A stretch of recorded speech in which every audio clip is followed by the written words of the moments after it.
കേന്ദ്ര അന്വേഷണ ഏജൻസികളുടെ അന്വേഷണം നേരിടുന്ന ചില കമ്പനികൾ രാഷ്ട്രീയ പാർട്ടികളെ തൃപ്തിപ്പെടുത്താൻ ഇലക്ട്രൽ ബോണ്ട് നൽകി എന്നുള്ള വിവരങ്ങൾ പുറത്തു വരുന്നുണ്ട്. അത് ഇന്നലെ തെരഞ്ഞെടുപ്പ് കമ്മീഷൻ പ്രസിദ്ധീകരിച്ച രേഖയിലാണ് ഇത് സംബന്ധിച്ച വിവരങ്ങളുള്ളത്. അങ്ങനെ ഇലക്ട്രൽ ബോണ്ടുമായി ബന്ധപ്പെട്ടുള്ള വിവരങ്ങൾ ഓരോ ദിവസവും കൂടുതൽ വ്യക്തത വന്നുകൊണ്ടിരിക്കുന്ന പശ്ചാത്തലമാണ്. ആ റിപ്പോർട്ടിലേക്കാണ് ഇനി നമ്മൾ പോകുന്നത്. റിപ്പോർട്ടിലേക്ക്.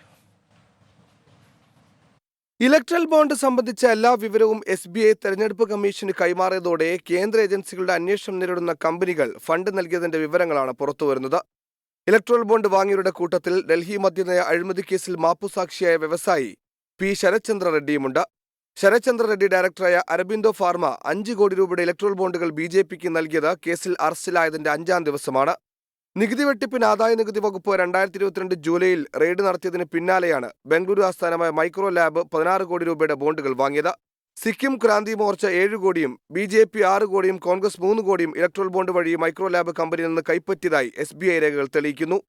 ED അന്വേഷണവും ആദായ നികുതി വെട്ടിപ്പ് അന്വേഷണവും നേരിടുന്ന തെലങ്കാനയിലെ ഫാർമസ്യൂട്ടിക്കൽ കമ്പനിയായ ഹെറ്ററോ ബയോഫാർമയിൽ നിന്ന് BRSന് 50 കോടി രൂപയുടെ ബോണ്ടും BJPക്ക് 10 കോടി രൂപയുടെ ബോണ്ടുകളും ലഭിച്ചു. ഹൈദരാബാദിലെ MSN ഫാർമ കമ്പനി 20 കോടി രൂപ BRSനും 16 കോടി BJPക്കും നൽകിയതായാണ് വിവരം. സാന്റിയാഗോ മാർട്ടിന്റെ future gaming and hotel services 910 കോടി രൂപയുടെ വെട്ടിപ്പ് നടത്തിയതിൽ EDയുടെയും ആദായനികുതി വകുപ്പിന്റെയും അന്വേഷണം നേരിടുമ്പോഴാണ് 1368 കോടി രൂപയുടെ ബോണ്ടുകൾ വാങ്ങിയത്. Research desk 24.